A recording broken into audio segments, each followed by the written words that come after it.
Estamos aqui na segunda aula, nosso segundo encontro do curso Comida de Pensar, um curso que busca tentar lançar uma luz, né, sobre o que a gente tem chamado de ciências gastronômicas.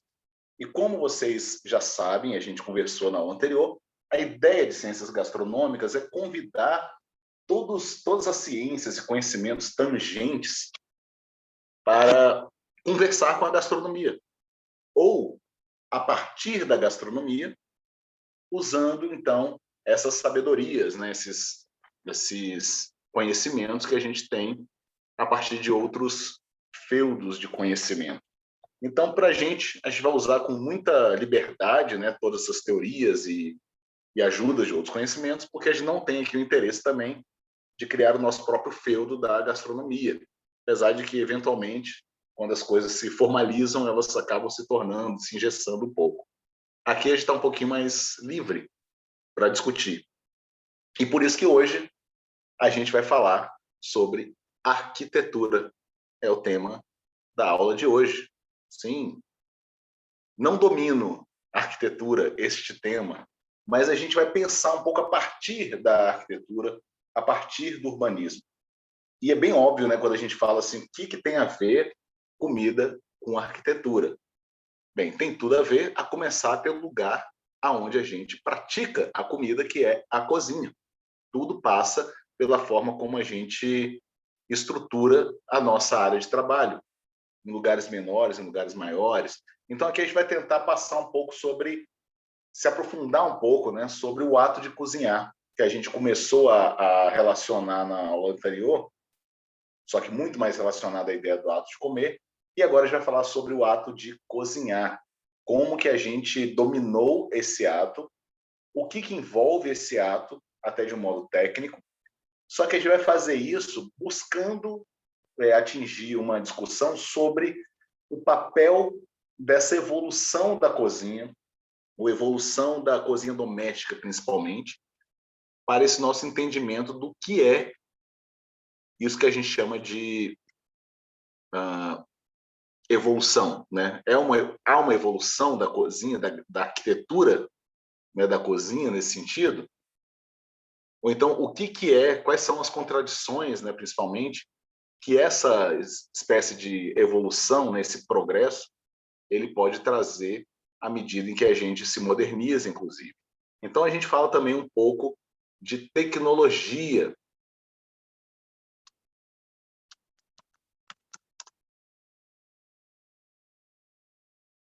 Para começar, vale a pena... Opa, deixa eu dar um play aqui. Para começar, vale a pena a gente lembrar que a cozinha ela nasce de um processo tecnológico.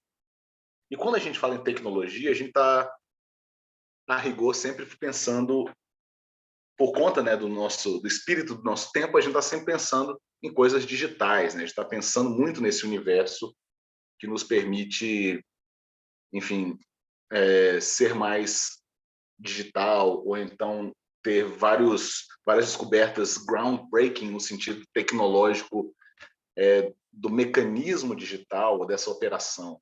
Mas a tecnologia é algo que a gente sempre teve, né? A tecnologia ela só muda os princípios, ou então as ferramentas, né? Mas a tecnologia ela sempre foi utilizada desde que nós somos seres humanos, até um pouco antes disso, quando éramos hominídeos. Então, a gente vai falar um pouco sobre esse processo evolutivo, bem rapidamente, para poder entender o que essa tecnologia nos trouxe. O primeiro passo da discussão sobre a cozinha e a tecnologia está no próprio ato de cozinhar, que começa antes, inclusive, do domínio do fogo. Porque esse ato de cozinhar, obviamente o ato de cozinhar no fogo, ou seja, de um alimento se tornar cozido, ele vai ter que passar pelo controle e o domínio do fogo, dessa técnica, dessa tecnologia, né? Que são... Pronto, o fogo, ele é natural, não é isso? Ele se torna tecnologia e técnica a partir do momento que a gente consegue domesticá-lo.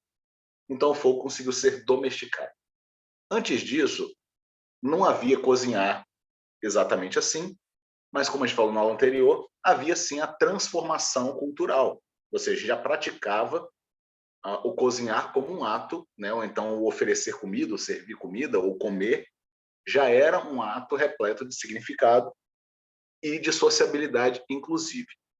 Com o domínio do fogo, existe, então, um grande avanço tecnológico. E esse avanço tecnológico vai permitir com que a gente comece a cozinhar usando fogo. E aí cada sociedade, como a gente vai ver daqui a pouco, vai usar o fogo à sua maneira. Perfeito? E isso vai começar a causar as divisões que são culturais, que são regionais. Que temos essas divisões, essas distribuições, inclusive, em países, não precisa ser continentais como o nosso, em países menores você tem também diferenças de técnicas e de tecnologias para cozinhar este ou aquele prato.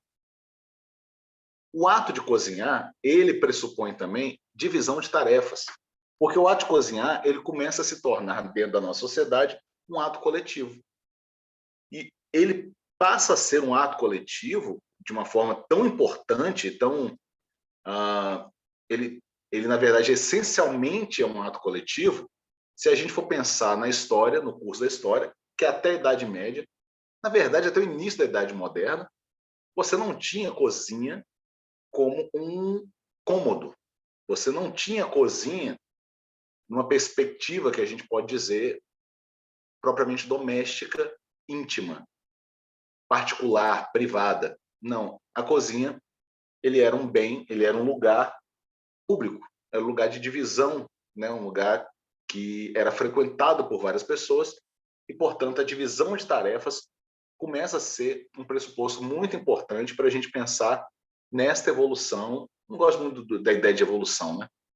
Aí eu até coloquei o conceito de evolução.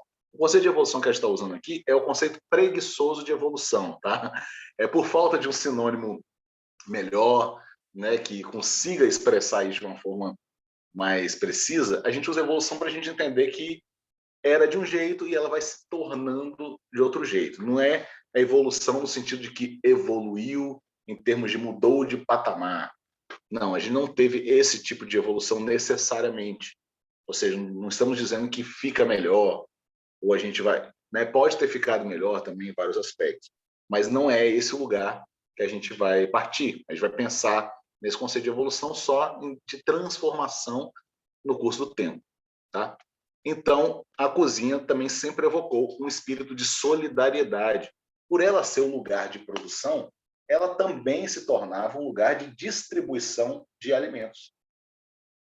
E talvez, né, a gente ainda tenha ainda hoje, podemos observar em várias iniciativas, esse espírito de solidariedade. Neste momento de pandemia, a gente percebeu isso com várias iniciativas, até de restaurantes, outros institutos, até mesmo, né, instituições religiosas, né, que já tinham como tradição fazer isso. Obviamente, determinados candidatos políticos, para o bem e para o mal, praticando esse tipo de espírito de solidariedade a partir da comida, ou seja, da distribuição da comida. É claro que isso se torna, hoje, para a gente, um momento crucial para a gente debater, porque a distribuição de comida, a divisão de comida num país que passa fome, ele deve ser visto como política pública, que é o que a gente verá, e a gente vai debater talvez um pouco mais largamente no nosso terceiro ato do curso Comida de Pensar, em que a gente confronta, de fato, as políticas públicas e essa necessidade. Mas sim, o espírito de solidariedade sempre existiu, continua existindo, e a gente tem vários percalços e, claro, que um cabo de guerra entre poderes, né? Ou seja, há forças que militam a favor e muito mais contra a prática desse espírito de solidariedade a partir da comida. Mas ele era absolutamente essencial no momento de, principalmente na Idade Média, né, nos momentos de grande fome, né, de grandes mazelas e pandemias. Isso é um debate que sempre é suscitado e volta à tona. E não é que voltou à tona para a nossa sociedade neste momento. Então, a cozinha é o lugar que vai produzir, é o lugar da onde parte toda essa produção historicamente. E agora a gente vai falar sobre como que a cozinha se comportava na Idade Média, na Idade Antiga, como que ela passa a operar, né, a partir do século XX, que o século XX foi o século das grandes transformações, como diria Eric Hobsbawm, né? O historiador, ele tinha um olhar no século XX, porque ele foi um século particular no curso da história, porque foi um século que condensou muitas transformações. Tanto é que é o século que a gente consegue dividir com mais facilidade em décadas. A cada década a gente tem mudanças muito profundas e particulares que formaram o espírito daquele tempo. Então, cada década representa até um próprio tempo mesmo, sabe? E agora nos anos 2000, já não sei como mais é, pelo menos para mim, eu não consigo mais, está tudo embaçado entre os anos 2000 e até agora, nessas duas primeiras décadas, né? Agora estamos na terceira década, é isso? Entrando na terceira década, olha. Fica muito embaçado, assim, para mim. Então, no século XX, ele vai ser muito importante para isso, até porque a gente tem a consciência mais burilada, assim, mais lapidada sobre a vida íntima, a vida privada, diferentemente do século XIX para trás. Perfeito? Então, é esse o debate que a gente vai conduzir hoje. Montanari já dizia que a cozinha fez o ser humano. Esse é um dito do Montanari, que é pesquisador, né, historiador da alimentação, e que ele vai colocar no livro dele, Comida como Cultura, a cozinha fez o ser humano. Ele pontua aqui que Opa, vocês não estão vendo, gente, eu estou esquecendo de dar um play aqui, recurso que eu uso, pronto. Nessa pequena frase dele, é muito importante para a gente poder situar que a nossa distinção do reino animal, como eu já tinha comentado na aula anterior, não se dá só pelo aspecto da sociabilidade ou da comensalidade, como a gente falou, mas a própria comensalidade, ela se faz a partir da cozinha. Então significa que a cozinha, de fato, fez a comensalidade. Não existe comensalidade sem a cozinha, né? Ainda que seja uma cozinha fria, tá, gente? Quando a gente fala em cozinha, não estamos pensando em calor, também não estamos pensando no nosso cômodo moderno, né, como está no nosso imaginário. Mas sim, a gente está falando de uma cozinha como o lugar aonde se promove a cocção dos alimentos, ou prepara os alimentos para consumo. Então, você tem uma cozinha, então a cozinha ela se torna um elemento vital, um elemento que é divisor de águas, né, na constituição da evolução humana. Então, nesse curso da evolução humana, deixamos ali para trás, né, nosso ser hominídeo, né, e passamos, então, a vivenciar sob a égide, né, do processo de cocção, que é coletivo e que também demanda serviço. Então, a cozinha fez o ser humano significa, basicamente, que é quando a gente toma a consciência humana, é a partir desse ato que nos faz, então, preparar a comida, que não é só uma comida para podermos encher a barriga, mas sim o ato de produzir um alimento, uma transformação cultural que vai carregar e também servi-lo às outras pessoas ou partilhá-lo.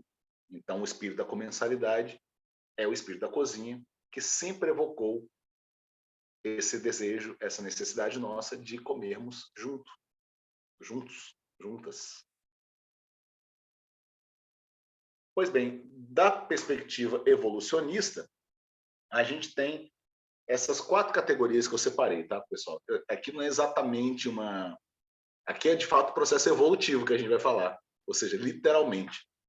Então, a gente está falando desse processo evolutivo, que é bem interessante, e que é um micro processo evolutivo, na verdade, né? Obviamente, o processo evolutivo ele tem aí uma cadeia, né, de transformação muito mais complexa e muito mais abrangente, mas aqui eu queria separar, né, o nosso ser humano em 4 momentos, tá? Que não necessariamente são momentos que vêm talvez depois, tá? No caso do Homo culinários e Homo sapiens e o Homo socialis, inclusive, isso acontece ao mesmo tempo.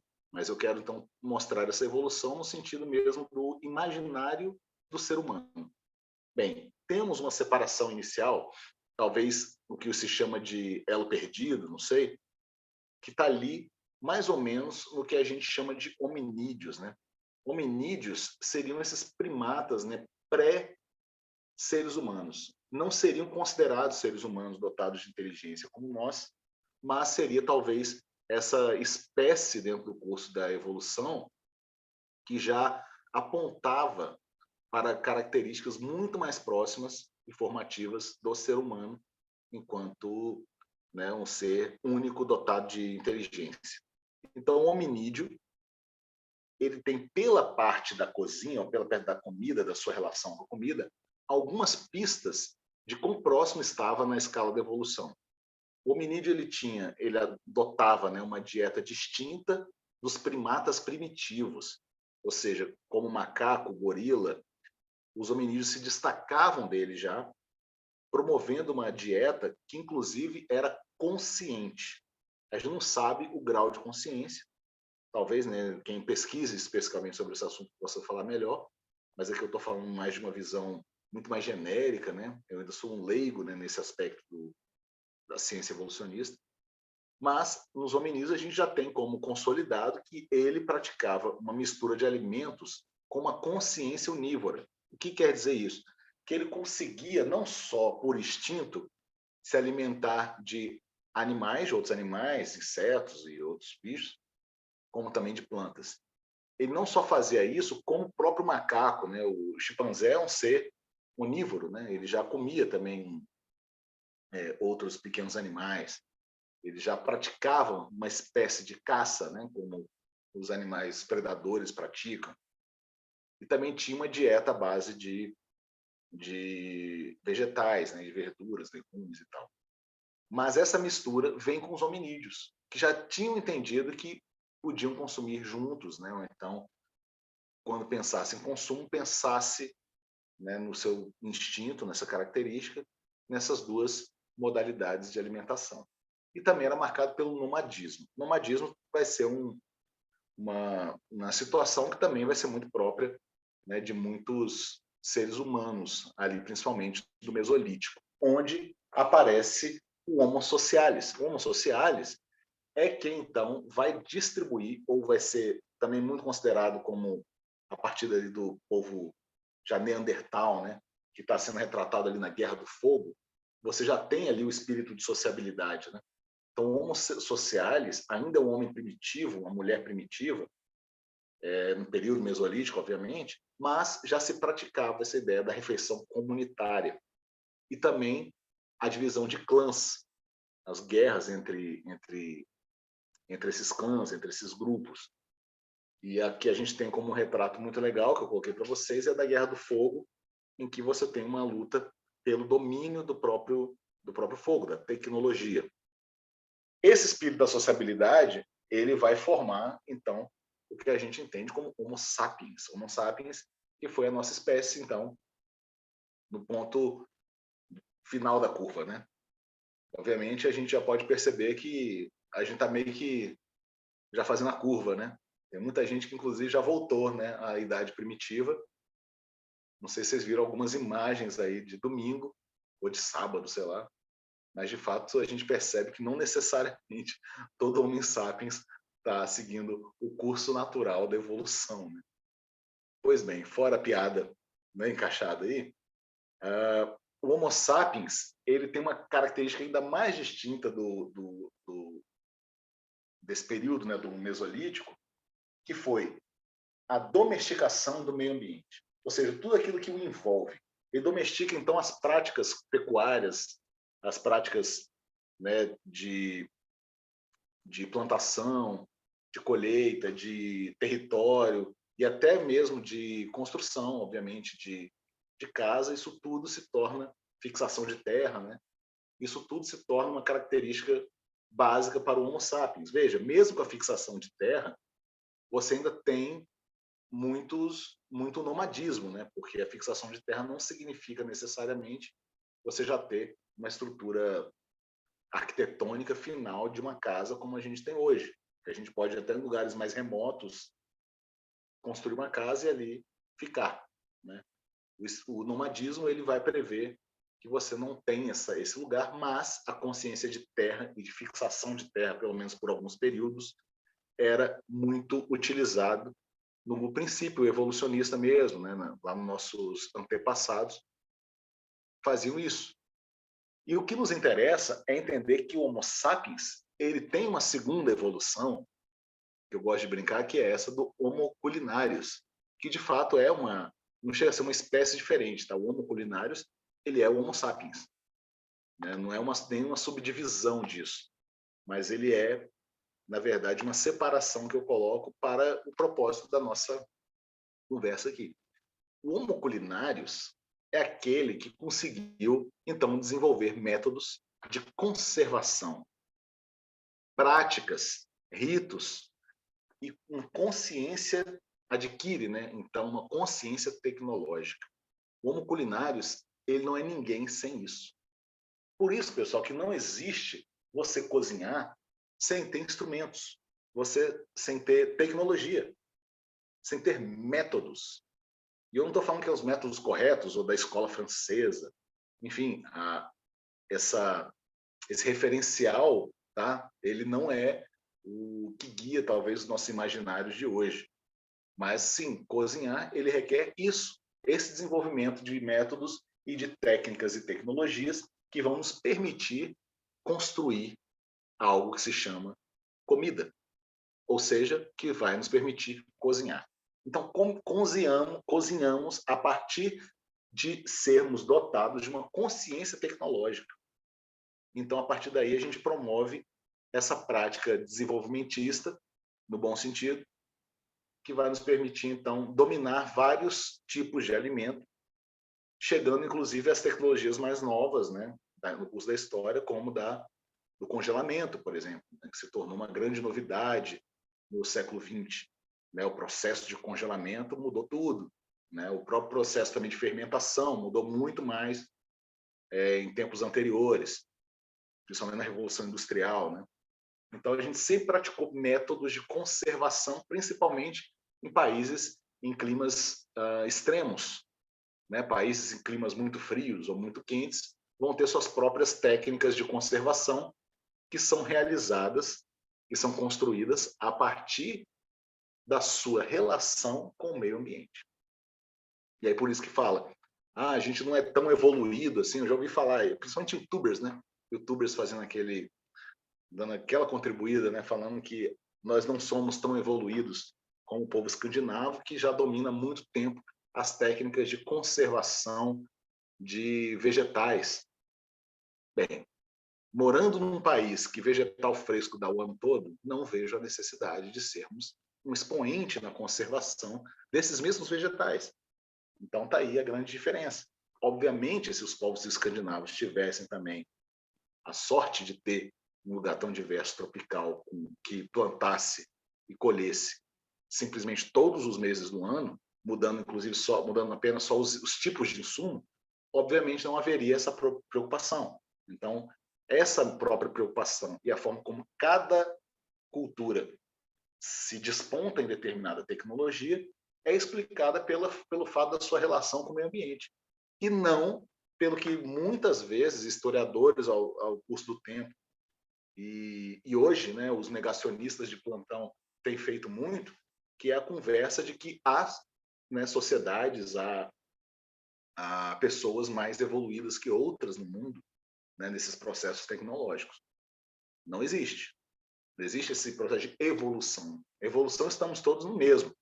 O resto é condição socioeconômica, que aí é uma outra história. Né? A gente não vai olhar para a história da África falando África pobrezinha. Né?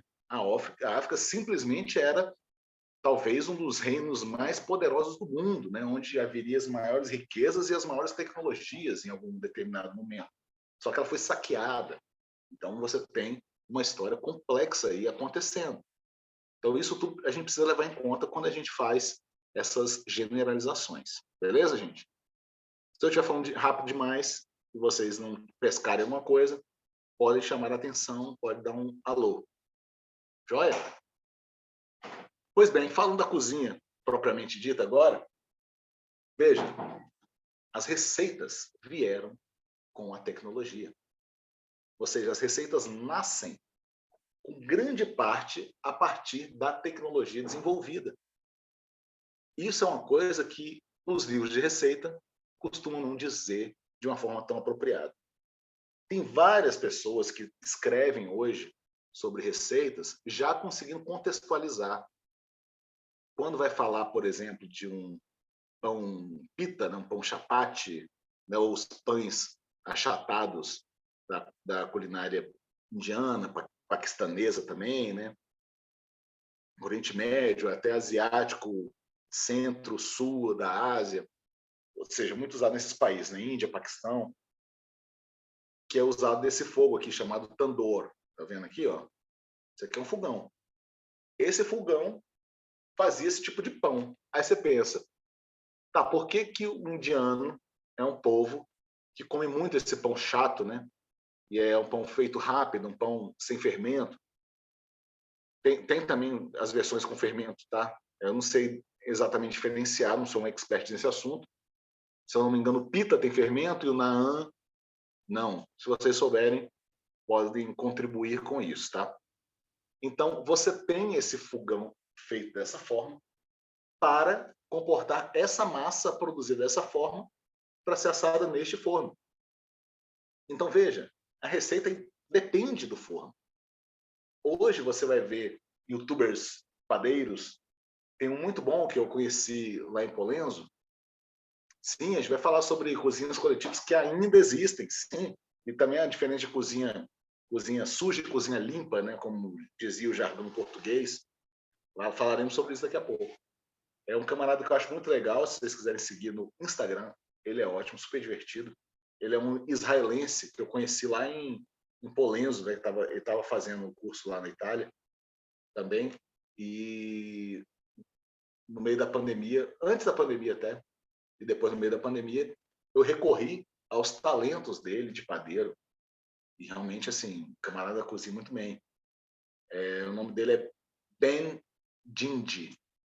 Depois eu mando aí para vocês o perfilzinho. E um dos vídeos dele, não lembro qual, ele vai explicar isso, né? Como que o pão que era feito no tandoor, ele passa hoje a ser feito na frigideira.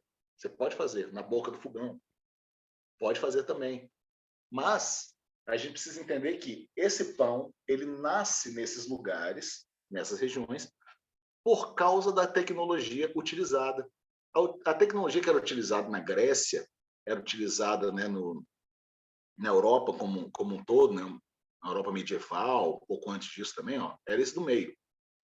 O fogão de pedra, também chamado de forno a lenha, forno de pedra, né, enfim.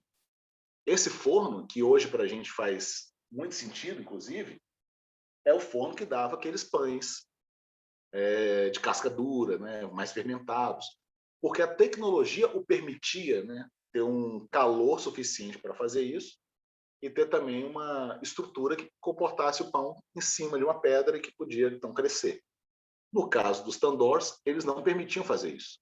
Então você não conseguiria fazer um pão chapati muito legal neste fogo e nem um pão que hoje a gente chama, né, a comunidade hipster vai chamar de sourdough nesse fogão aqui, entende?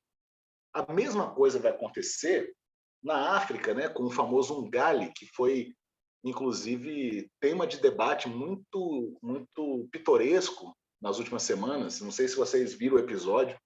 Eu vi a partir das redes sociais o episódio de racismo da Ana Maria Braga e quem mais participava do programa lá, que começou a fazer uma chacota com o próprio chefe, não sei se camaronês, enfim, de alguma região africana, que falando que o prato era feio, né? E o camarada falou assim: "Ah, você vai ter coragem de comer?" E assim, cara, tá falando simplesmente de um dos pratos mais populares de um continente inteiro. Congolês, camarada. Então, assim, foi absolutamente racista, né? O nosso racismo está impregnado em nós. E aqui é como se faz o tal do ngali, também chamado de fufu ou fum-fum, congolinária, que é um nome lindo de restaurante. O funfun, ou fufu, ou ungalho, é feito aqui, ó. E é uma coisa maravilhosa, pelo amor de Deus, né, gente? Por que que era feito assim? Veja, a própria produção do trigo, a produção, a colheita e a forma como se processava ditava a forma como você também iria fazer sua receita. Então veja, você vai ter o trigo, você vai ter o arroz, você vai ter a mandioca, né? Vários grãos e várias raízes dos quais a gente consegue extrair farinhas. Basicamente se resume a isso, né? O início da Chef Sam, camaronês, o restaurante Mama África. Ah, tá. Valeu. Pois é, a galera tá aqui atualizada, né? Que bom, muito massa. Fica mais rica a conversa. E aí você vai ter cada nação, ou cada cultura, ou cada processo cultural e de transformação, utilizando essas farinhas das suas formas. O indiano vai usar a farinha sem fermentação para poder fazer o seu pão chato. Na Grécia, vai se fazer o pão com fermentação em fogo de lenha, fogo de pedra, sabe, para fazer pão. E em partes da África, em boa parte da África, principalmente na Nigéria, Senegal, usa muito um galho, Congo, também alguns países mais ao sul do que o Congo também utilizam, ou seja, é uma tradição muito grande de você processar farinha no pilão. Você pila essa farinha até se tornar uma massa. E hoje, obviamente, né, você já tem o funfun, você já pode fazer isso na panela. Já se pode fazer isso. Mas a tecnologia ditou a forma como você faz. Então, essa tecnologia do pilão, ela vai ditar a forma como você faz e, em seguida, a forma como você come. Então, enquanto você vai ter uma cultura que vem da Mesopotâmia de usar pão e azeite, você vai ter a cultura muito parecida na África de usar a massa de farinhas, pode ser de arroz, de milho, dos grãos, então de inhame, né, o que você tiver à disposição, para fazer uma massa igualmente insossa, né, porque o pão tem essa qualidade também de ser insosso por um motivo muito oportuno, para você tirar um pedaço, e no caso do fufu,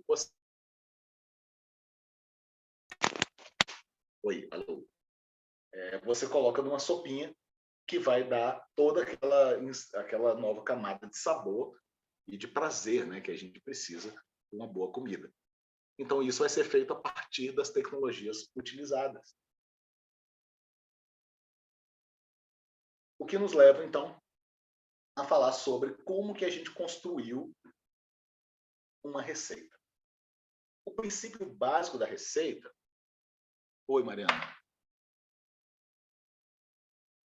Ah, tá. Eu também estou viajando aqui, porque eu peguei, né? As pessoas conversando sobre o episódio que aconteceu. Eu só vi um momento lá que ele fala as asneiras, o camarada na telinha lá. Ah, e ele fez o vídeo, entendi. Tá. Pessoal da gravação, a gente está conversando sobre este episódio ainda da Ana Maria Braga que aconteceu. Dei uma olhada no YouTube, deve ter. É importante a gente estar sensível a isso. Né? Por um lado, é bom que aconteça para a gente poder, né, dar um tapa, acordar e se manifestar e realmente tentar mudar as coisas. Por outro lado, é triste que isso aconteça em 2021, né? Parece que então assinaram a abolição da escravatura ano passado, né? A sensação é essa, porque não é possível, né, que a gente está alongando esse processo por tanto tempo. E também mostra como foi mal feito todo esse processo e, obviamente, não foi um processo que fez colocando a centralidade no ser humano, mas, né, enfim, nas necessidades, na política, né, no lobby que aconteceria naquela época. Pois bem, o início de uma receita, ele é a seleção dos ingredientes que vão compor essa receita. Em seguida, vai ser o porcionamento desses ingredientes que comporão aquela receita. E em seguida será a ordem que esses componentes vão entrar no preparo daquela determinada receita para se tornar uma amálgama de sabores, de odores que vão nos fazer encher a boca d'água e poder, então, saborear um prato completo. Pois a gente foi aqui, mais uma vez, teve sequestrado semanticamente essa ideia de divisão ou de separação e de porcionamento de ingredientes a partir, obviamente, da narrativa francesa, que estabeleceu o nome deste processo como MEP, ou mise en place, que você já deve ter ouvido falar. Mise en place é você colocar tudo no seu devido lugar, basicamente. Você, que nem a mise en scène para o teatro, você vai colocar cada ator, cada pessoa, né, na sua marcação, para então fazer a peça. O MEP, ele vai produzir isso para a cozinha. E ele foi uma apropriação francesa do método que sempre aconteceu, do método super primitivo.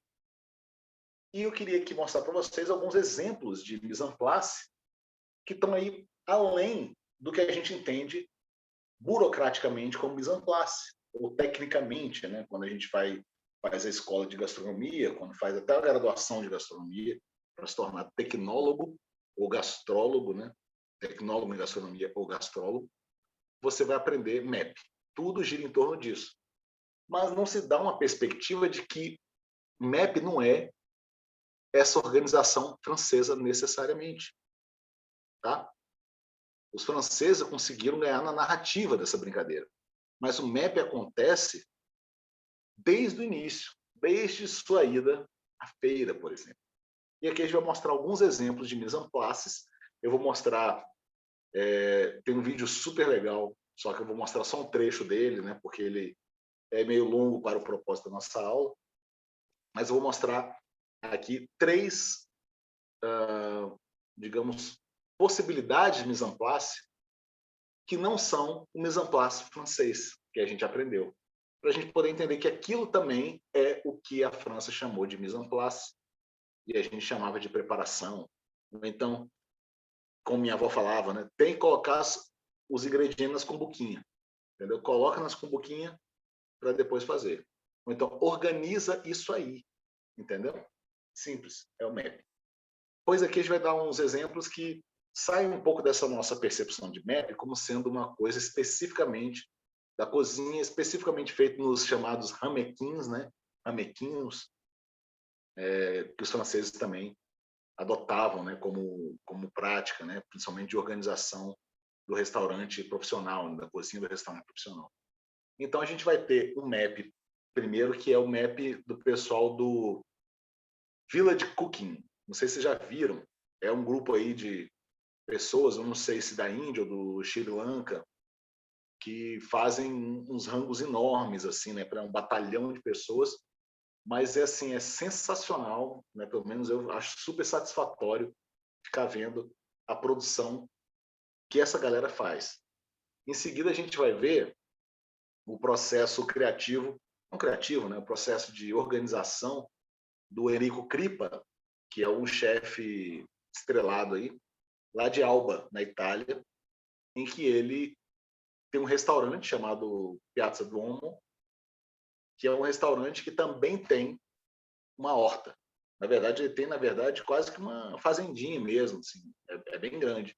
E fica próximo do restaurante, e 70% da produção do restaurante é feita a partir dessa horta. Então, a gente vai ver um vídeo mostrando esse processo. E o terceiro que veremos será uma sobremesa do restaurante Alinea. Não sei se vocês conhecem o restaurante Alinea, de ouvir falar, eu mesmo só de ouvir falar, mesmo de ver no YouTube, que é do chefe Grant Achatz, lá em Chicago. E ele vai fazer uma sobremesa que esta sobremesa ela é um mise en place. Vamos ver?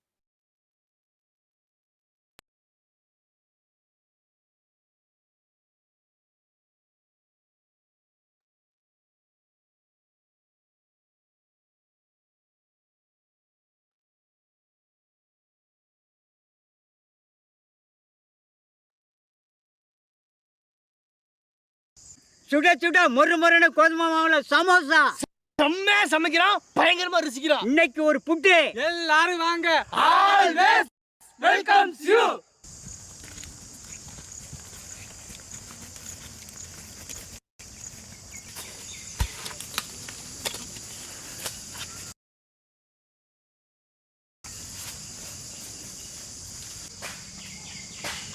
நல்ல கலப்பு மாதிரி காசால் சாப்பிட்டுக்கிறியா நன்றி போச்சு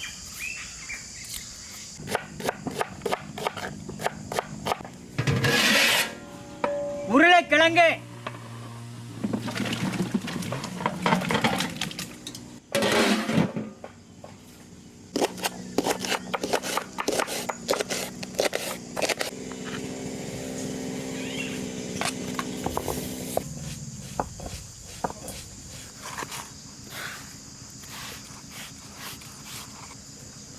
கோதுமை மாவு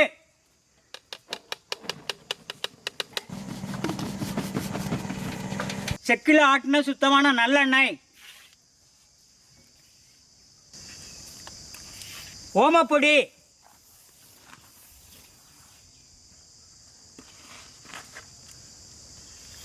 ஓமக்கு சின்ன வயசுல தின்னா ஆகும் இதெல்லாம் தான் ஓமம் ரெடி பண்ணுவாங்களோ இப்படிதான் முணுக்கின கல்லுப்பு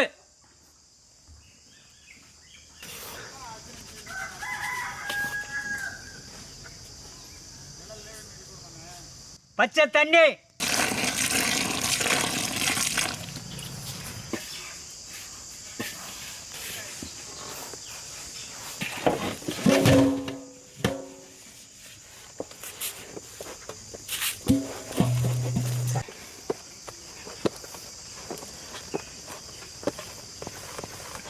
வாழை உழுது விட்டு வாழை கடை இருக்கும்னா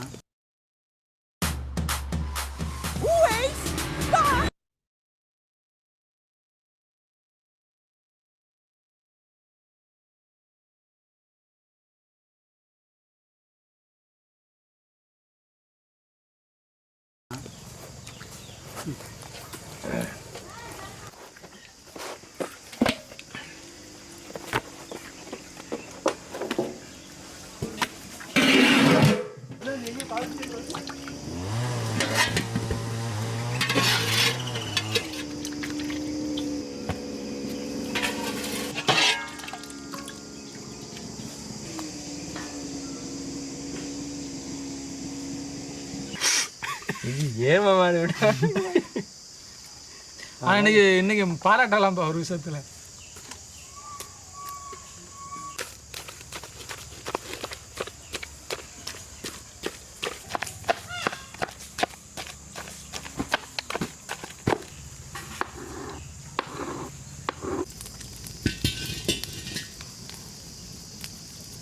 வரமிளகாய் லவங்கப்பட்டை மல்லி மிளகு கிராம்பு ஏலக்காய்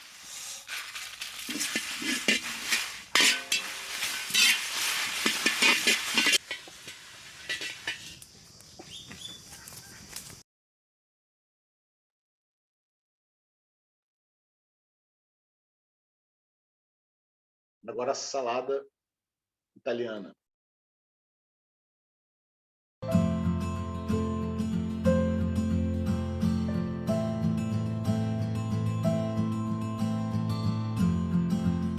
Sono le 7 di una bellissima mattina di fine maggio.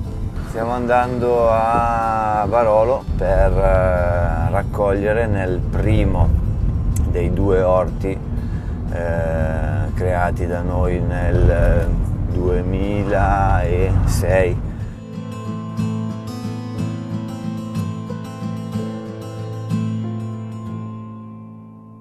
Eccoci qua, siamo arrivati. Sono già i ragazzi che stanno raccogliendo per noi, ora gli diamo una mano a finire la raccolta e poi passeremo alla Bernardina.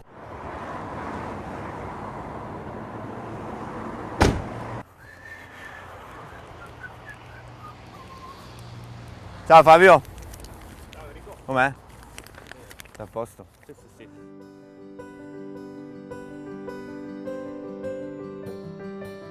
Ok, io devo prendere un po' più di bietole, poi le prendo dentro in serra e c'è qualcosa di nuovo che è venuto fuori? Sì, ci sono... Ah, bellissimi, bellissimi. Ah, prendimene ancora un po', se ce n'è ancora, prendimene ancora un po'. Apriamo anche quelli gialli. Ecco, vedi, se noi prendiamo queste cimette qua così, oppure anche queste qua, questa qui è andata fuori un po' troppo. Queste qua Però Magari, ecco, queste qua sono carine così, vedi? Sì, sì. Poi queste qua, le cime di bietola non le fa nessuno. Allora, la bietola fa in generale tutto l'anno, eh. Noi però la teniamo soprattutto su maggio. Perfetto.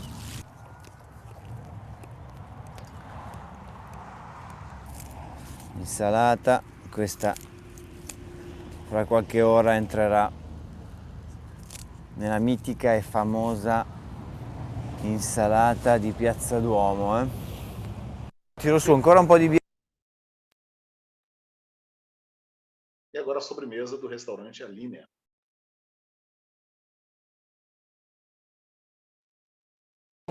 One more course for you.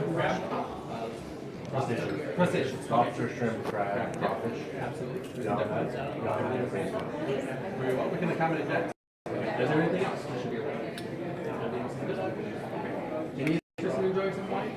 Starting with a reduction of dark rum, Several different options. long pepper, and vanilla. Some bottles of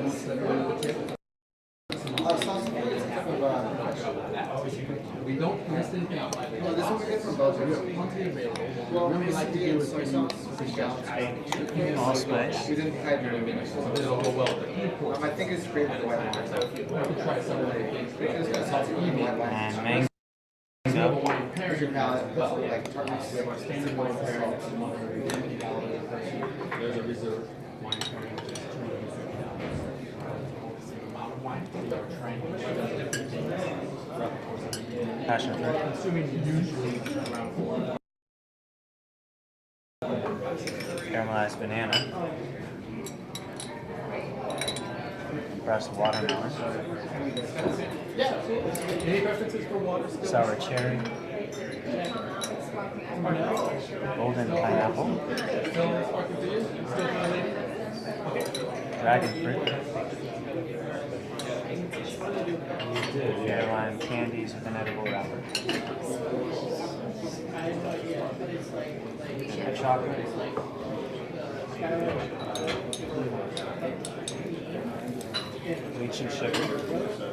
lychee sugar, and frozen coconut. Cheers. Thank you.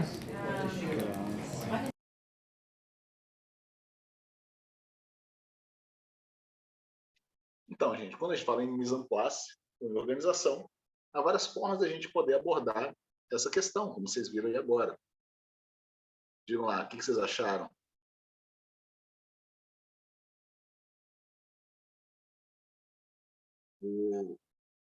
Os indianos, gente, coloquei na legenda, no tradutor automático do Google, não deu muito certo, né? Não sei se vocês perceberam. Não tinha nada a ver com o que ele estava falando, mas em inglês tinha alguma coisinha lá, né, falando dos ingredientes. Não sei se vocês conhecem esse canal, o Village Cooking Channel, é um canal bem legal, assim, divertido para quem gosta de, né, ver vídeos satisfatórios, né? O famoso vídeo satisfatório. Então eles têm aqueles sons, né, de você esmagando aquelas especiarias, se transformando em pasta, é maravilhoso. E aqui eles vão fazer as samosas, né, que são aqueles pasteizinhos indianos, né, recheados normalmente de batata e ervilha, com muita especiaria. Em seguida, a salada do restaurante Piazza Duomo, que você viu que ele vai selecionando aquilo que vai entrar naquela salada, especificamente a partir da horta. É o trabalho que a gente faz quando a gente vai à feira, gente. Ou a gente sempre fez, sempre praticamos o MEP. E a nossa ideia aqui é desmistificar um pouco essa história e tirar um pouco da posse, né, dos restaurantes mesmo, né, dessa narrativa que a gente entendeu que foi na tradição clássica francesa, como é o caso do restaurante Alinea, que vai praticar isso. Só que aqui eles praticam também de uma outra forma. Eles levam o mise en place para a mesa e a partir dali começa a servir na frente do pessoal. John Kwan, vou olhar. No Chef's Table, devo ter visto, não estou lembrando aqui. Tem uma relação espiritual com os alimentos. E o MEP é uma oração, olha só a expressão, da colheita, a separação de cada ingrediente. Ou seja, esse MEP ele não é apenas uma técnica, pessoal. Ele está carregado desse espírito aí. E esse vai ser ótimo, Camila. Eu vou usar na próxima turma do Comida de Pensar. Provavelmente a gente vai mostrar esse vídeo, tá? Então já fica uma recomendação. Vou dar uma olhada nele e também colocar no nosso... entre as nossas referências, né? Audiovisuais. Eu acho legal de ter uma abundância de referências audiovisuais também. Estamos na era da imagem, então realmente a gente precisa recorrer a ela também. Beleza, pessoal? O map é importante porque a gente está falando de cozinha. Cozinha requer organização. Então chegamos ao centro, né, ao cerne do debate de hoje, ou da nossa prédica de hoje, que vai ser sobre a arquitetura da cozinha doméstica, especificamente a doméstica. Não vamos entrar aqui na cozinha profissional. Até porque a cozinha profissional ela não nos interessa neste aspecto arquitetônico. Nos diz muito mais o processo da construção ou da chamada evolução da arquitetura na cozinha doméstica do que na cozinha profissional. Antes de mais nada, eu queria só mostrar para vocês um videozinho super fofo, digamos assim, que é da evolução, né, de 500 anos do design de uma cozinha.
É claro que aqui a gente está falando da cozinha, principalmente burguesa, né? Ou seja, que representa a classe média, representa não necessariamente a totalidade do povo, né? Principalmente o povo que a gente tem, não vai ter cozinhas tão bem equipadas, obviamente, no Brasil, como essas que vimos agora representando os anos 2020, né? Esse século.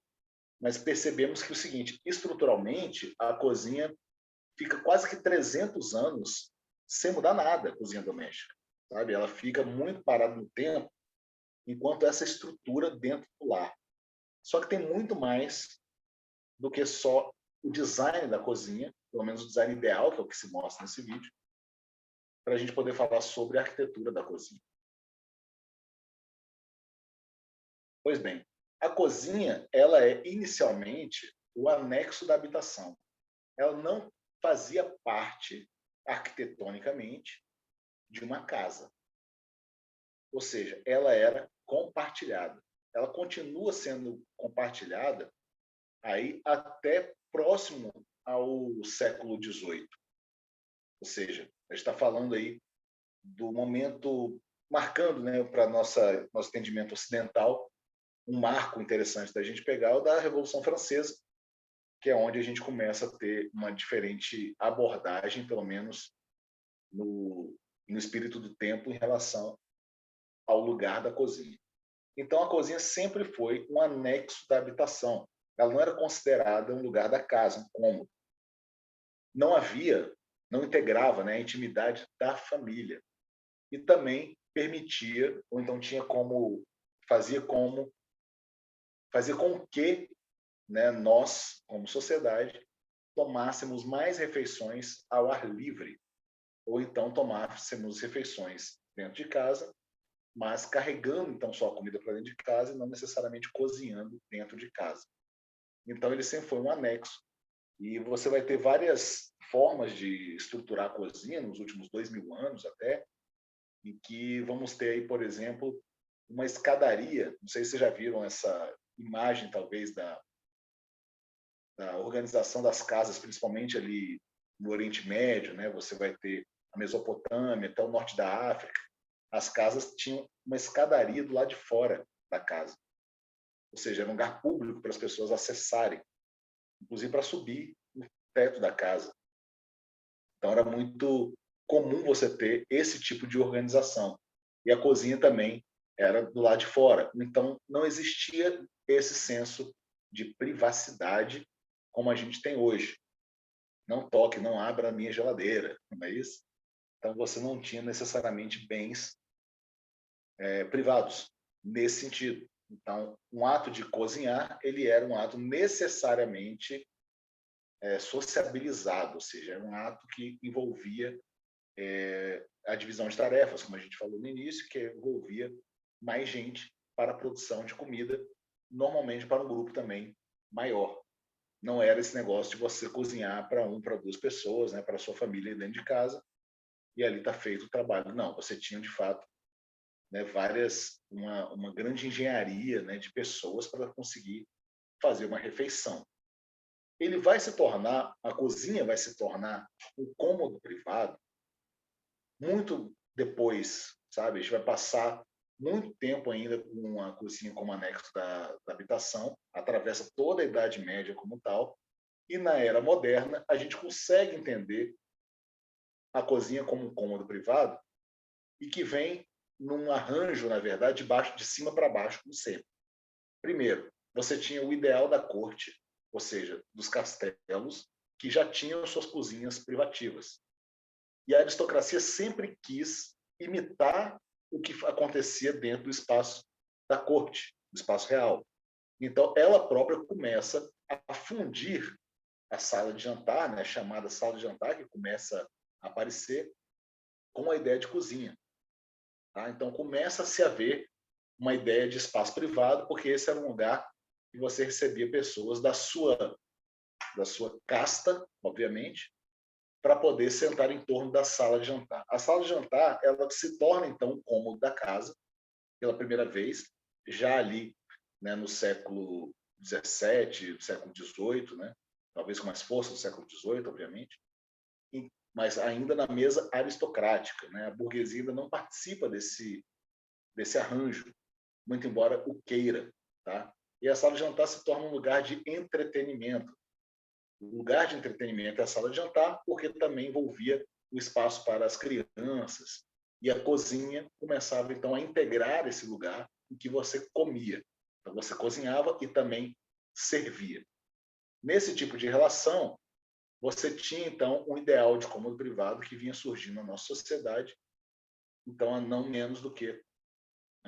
mais do que 300 anos, a gente começa a ter essa noção. Ainda não há uma noção ainda de intimidade, tá? E muito menos de conforto. Engraçado que a ideia de conforto para a lógica da nossa sociedade, ela começa a aparecer só no século XVIII. Perfeito? Até ali você não tinha esse ideal de conforto que temos hoje, nem mesmo, né, na corte. Se você for pegar ainda na época napoleônica, né, as mesas, as camas eram feitas de pedra. Então isso já era algum tipo de conforto, digamos assim, mas o ideal de conforto era algo que não se reconhecia. Na arquitetura da cozinha doméstica, a gente tem um outro salto, e aqui eu já faço a distinção para o nosso escopo central, que vai ser discutir o Brasil. Então, a gente tem no Brasil essa ideia da Casa Grande. A Casa Grande, então, já é ainda do Brasil colonial, ele vai ser um espaço de servidão. A Casa Grande, ela institui esse termo racista, que persiste até hoje, inclusive, que é tem um pé na cozinha. Não sei se já ouviram falar esse termo, né, de onde vocês são. Em determinados lugares do país é mais comum você ouvir isso, mas para você se referir a uma pessoa negra, uma pessoa, né, que você queira usar de uma forma pejorativa a sua raça, né, para diminuí-la, você fala assim, essa aí tem um pé na cozinha.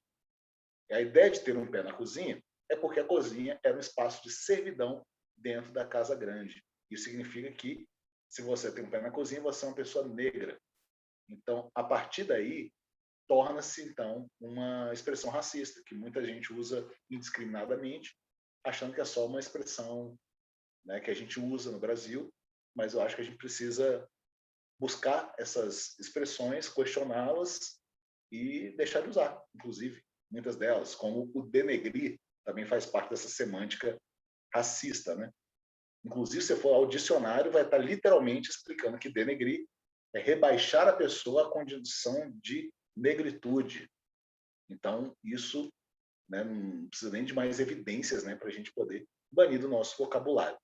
Então, um pé na cozinha é o termo, então, que define muito a nossa arquitetura da cozinha doméstica a partir da Casa Grande. Porque como que era a cozinha da Casa Grande? Você tinha a casa central, ou seja, dos senhores, né, de escravos, dos latifundiários, donos de feudos, etc. Esse pessoal tinha uma cozinha dentro da sua casa. E nesta cozinha, eles tinham escravos que trabalhavam, que serviam nessa cozinha, que eram responsáveis, principalmente escravas, né? Melhor, pessoas escravizadas. Perdão, gente. O termo correto é esse. Vamos usar assim. Pessoas escravizadas, até porque escravidão é condição e não identidade. Então, por conta de ser condição, a pessoa foi escravizada. Ela não é uma escrava, ou não foi uma escrava. Então, na cozinha se praticava, então, a escravidão das mulheres negras, porque eram elas que eram forçadas a trabalhar dentro da Casa Grande. Só que dentro da Casa Grande, com os dois pés, na verdade, na cozinha. Enquanto o lado de fora era onde estava estabelecida a senzala, que era o lugar, de fato, onde dormiam, onde descansavam, né, os negros escravizados, e onde também tomavam suas refeições, praticavam suas orações, né?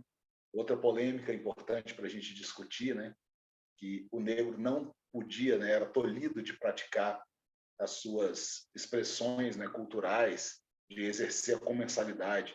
Em grande parte, sim, né, porque, obviamente, a escravidão ela não te permitia a liberdade, mas, ainda assim, né, você teve todo um processo, né, de construção e de luta pela sua própria identidade, né, o chamado de resiliência, que hoje a gente banalizou esse termo, ele serve muito mais para ser aplicado para esse tipo de condição extrema, até porque o termo resiliência nasce a partir de um judeu que foi escravizado lá nos campos de concentração, né, em Auschwitz.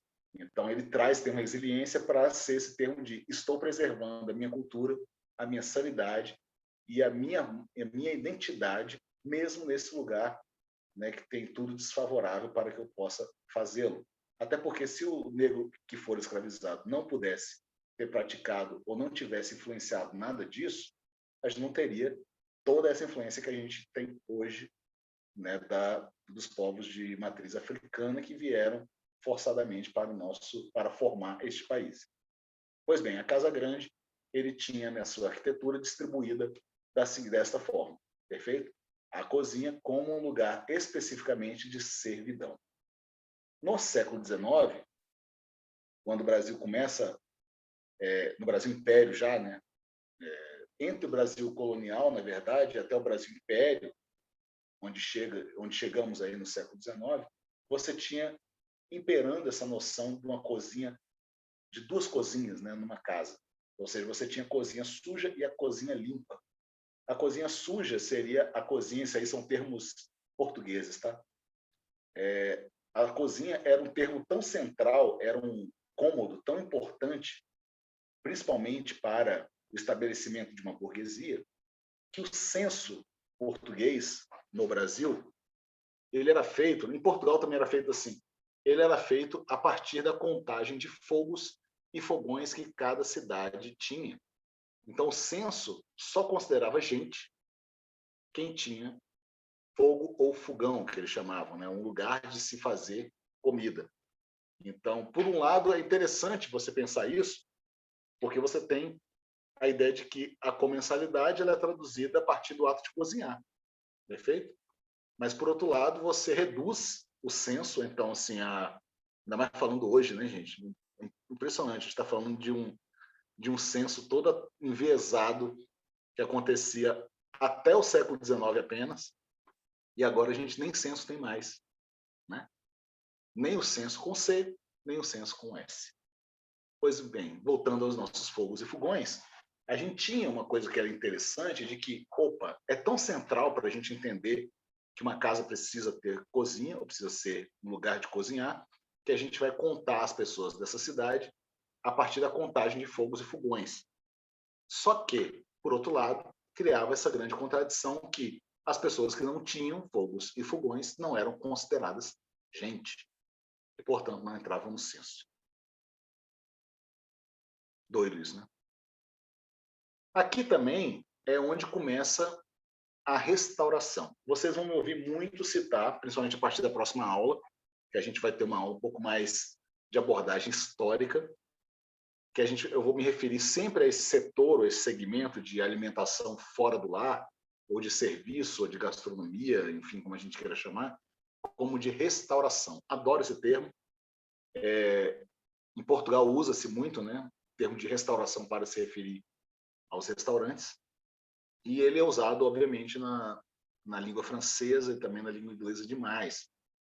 Então, a restauração, ela começa a surgir aí, dentro desse aspecto. E ela vai influenciar, de fato, o uso das nossas cozinhas e a forma como a nossa cozinha é disposta. Então, você começa a ter uma cozinha que ela começa a vislumbrar ser, de fato, um espaço de destaque em respeito à privacidade. Ele vai ser um espaço que vai ser consolidado, então, como espaço privado, no século XIX apenas. A restauração, como a gente sabe, começou nesse sentido que a gente consegue perceber, ou pelo menos que a gente consegue anotar na nossa civilização ocidental, a partir do século XVIII, ou seja, ali com a Revolução Francesa sendo o seu ápice, né, é onde se começa, então, esse processo de restauração, ou seja, de aparecimento dos restaurantes tal como o reconhecemos hoje. Então, você vai ter os restaurantes. Meu som abaixou aí, gente? Para vocês? Alô? Melhorou um pouco agora. Podem falar aí, tá? Se não estiver aparecendo. Tá ok, né? Bem, então você vai ter os restaurantes aparecendo e eles vão mudar também a própria estrutura arquitetônica dos espaços privados. Então a cozinha passa cada vez mais sair desse anexo da habitação, onde sempre imperou, para ir para dentro de casa. No entanto, nas culturas asiáticas, sobretudo culturas do sul, sudeste asiático, culturas chinesas, malaias, enfim, japonesas, inclusive, não sei necessariamente se é japonesas, mas em muitas construções de cozinhas, né, no sudeste asiático principalmente, existem sim as duas cozinhas, ainda. Muita gente vai optar por isso. E a ideia das duas cozinhas é ficar um espaço para você fazer a chamada bagunça, né, para sair fumaça. De fato, é um espaço que prevê também uma limitação tecnológica. Porque se você usa um fogo dentro de casa, você não só corre o risco de tacar fogo dentro da sua própria casa, como também fica intoxicado com aquela fumaça. Porque você não tinha ainda uma tecnologia ideal para poder fazer calor dentro de casa. A não ser essa tecnologia das chaminés, por exemplo, mas que servia um outro propósito, muito mais o propósito de aquecimento para regiões, né, que sofrem aí de frio intenso. Tá? Eu estava conversando com esse amigo meu, tem um grande amigo que é islandês, e aprendi muito sobre a cultura dele a partir dessa interação, foi muito curioso. E na Islândia, uma prática muito comum de defumação e de cozimento que acontecia, era na cozinha que eles tinham. Eles tinham uma cozinha destacada da casa, que era absolutamente abafada. Então era um lugar que você deixava as coisas cozinhando o dia inteiro. e você pendurava ali peixes, carnes, qualquer coisa que você quisesse que fosse preservada. Então ela ia fazer como se fosse uma defumação natural a partir do processo de produção de calor e de cozimento de sopas e do dia a dia mesmo. Deixava lá por vários dias. Isso, claro, antigamente, né, na Islândia, fazia-se muito isso. Então era uma forma de você preservar a alimentação num país que é extremamente frio a partir de um gesto cotidiano, que é cozinhar, e aproveitando essa fumaça que você produzia no cozinhar para também aproveitar e fazer um outro tipo de cozimento, que era esse defumado, né, indireto talvez, né? Então você tinha também mais uma tecnologia aparecendo pela necessidade e pela relação do ser humano com o seu ambiente.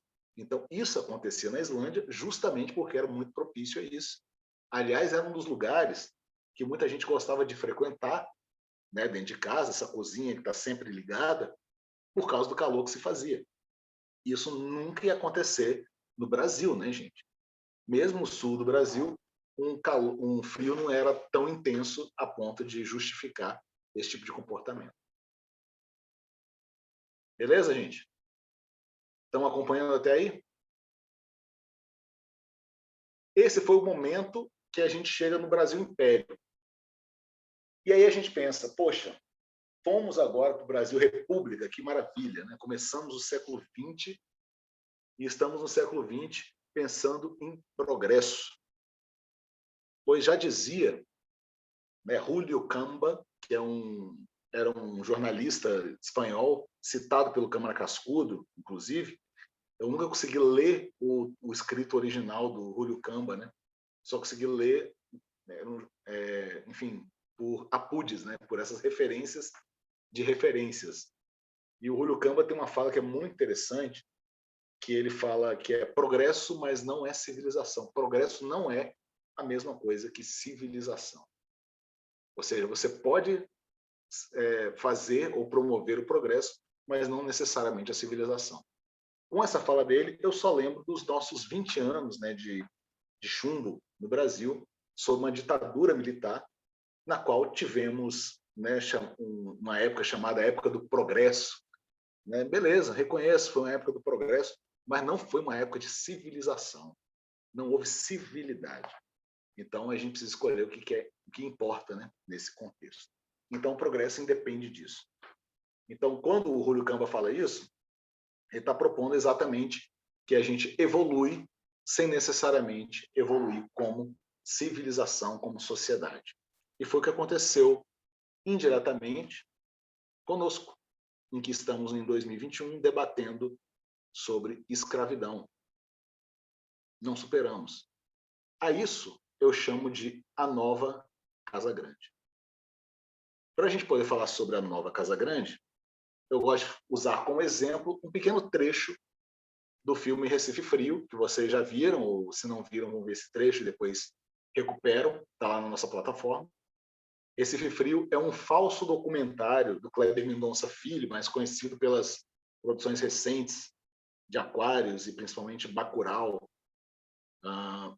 E o Kleber Mendonça ele fez antes, né, esse documentário, que é um falso documentário, né, também chamado de mockumentary, em que uma frente fria bate em Recife, só em Recife mesmo, e faz uma friaca, vai até Pinguim, migrando para Recife, e eles fazem isso na linguagem documental, que é super interessante, e vai mostrando como que Recife reage a esse repentino frio que acontece e que nunca acontecera, e que a partir de agora eles vão precisar se adaptar.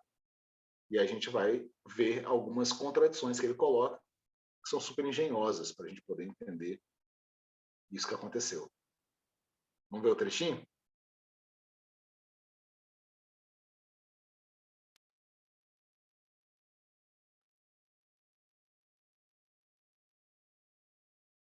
E aí, minha gente, já tinham visto o Recife Frio? Me contem.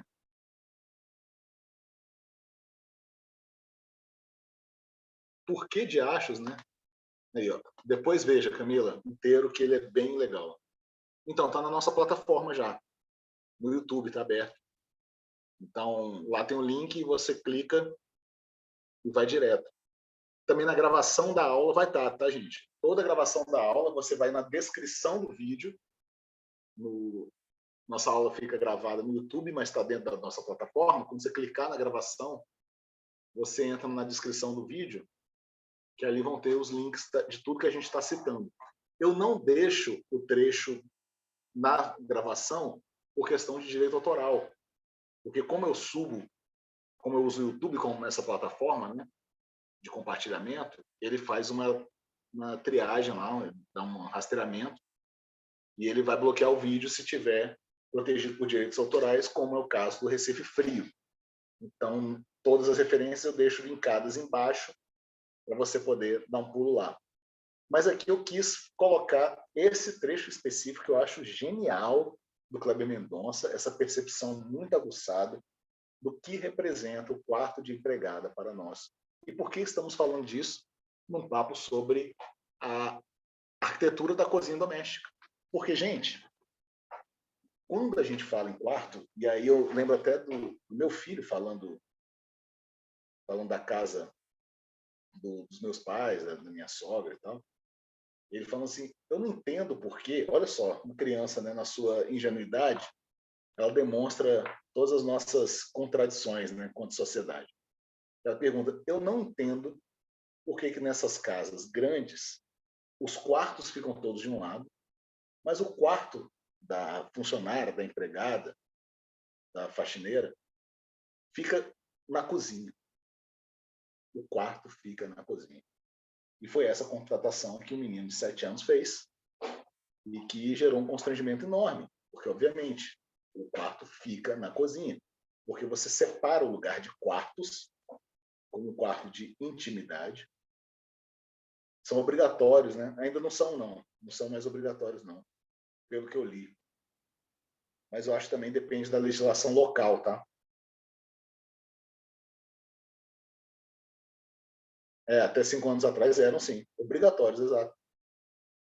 Quarto de empregada é uma instituição muito brasileira. Tem outros lugares que também a adotam, mas no Brasil se tornou uma máxima tão importante a ponto disso, de se ter colocado em legislação para projeto arquitetônico ser aprovado e tirar o seu habite, né, junto à prefeitura, o governo aí local, você vai precisar, então, colocar um quarto de empregada. E o quarto de empregada, como não se considera empregada uma pessoa de verdade, você faz um quarto com menos condições, mais apertado, sem ventilação, ou seja, um quarto muito preju para você poder colocar esta pessoa que vai dormir lá como parte do seu emprego, né, o seu contrato de trabalho. Então, essa é uma instituição em que, nesse sagaz documentário de Kleber Mendonça, fica muito evidente que é uma instituição que traz essa herança, traz esse legado da escravidão, da Casa Grande. Por isso que eu coloquei aqui no nosso slide, de que estamos falando agora no nosso processo evolutivo da arquitetura das cozinhas domésticas, que a gente tem, no século XX, a instituição. Temos, então, no século XX, a instituição de uma nova Casa Grande. A cozinha se avizinha ao quarto de empregada, porque este é o lugar de servidão. Obviamente, a gente não está falando de uma servidão em termos que nem na escravidão. Obviamente, estamos falando que a pessoa não está sendo forçada a estar lá, ao menos não como na época da escravidão legal, digamos assim, né? Legalizada. Mas na nova Casa Grande traz, sim, esse espírito fascista, né, do processo escravocrata, e que vai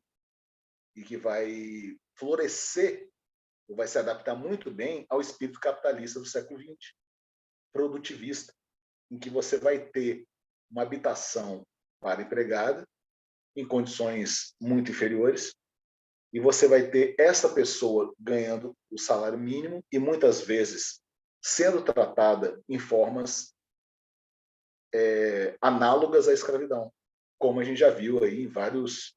Tem até um caso recente, né, de uma pessoa e estava sendo confinada nessa casa por, parece que 30 anos, né, 20 anos, uma coisa assim, uma coisa bem assustadora. Foi no início do ano que saiu essa história. Eu não sei se vocês lembram aí. Pois, enfim, você vai ter esse lugar também como um lugar de opressão, um lugar de servidão, mas um lugar de opressão. Porque a relação que você tem em âmbito doméstico com a pessoa que está trabalhando na sua casa, ela é muito mais vulnerável do que no trabalho formal, digamos assim, em um escritório, né, em uma firma, ou até mesmo dentro de uma cozinha. Muito embora os abusos existam, os assédios sexuais e morais, eles fazem parte justamente desses arranjos de trabalho em qualquer instância. No entanto, aqui você tem uma situação ainda mais vulnerável, porque você está falando de um lugar de intimidade, enquanto você tem uma pessoa de uma característica servil. Então, a nova Casa Grande vai expor para a gente essas fissuras dessa nova arquitetura que temos dentro da nossa casa, quando a cozinha se torna um cômodo essencialmente privado e íntimo, porque com ela vem também a pessoa que lá irá desempenhar todo o trabalho, vai ser vizinho, inclusive, ao lugar onde se dorme, e que está exatamente em oposição ao ideal da arquitetura de uma habitação normal. Você não coloca a cozinha próximo ao quarto. Já repararam? A cozinha não está próxima ao quarto. E por que o quarto de empregada precisa estar lá? Essa é a grande questão.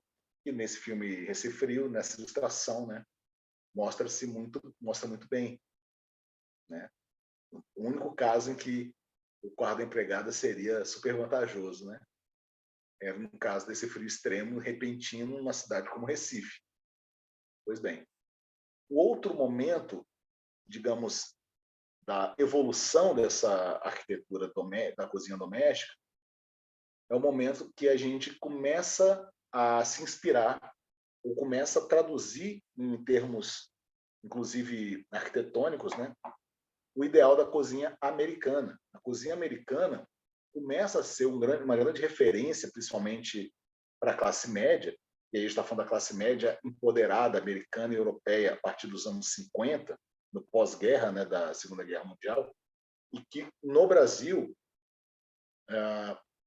os principais eixos urbanos, né, e a classe média desses lugares vão surfar aí nessa mesma onda. A cozinha americana se torna o grande ideal de cozinha a partir da segunda metade do século XX. E a cozinha americana mostra também outros tipos de contradição.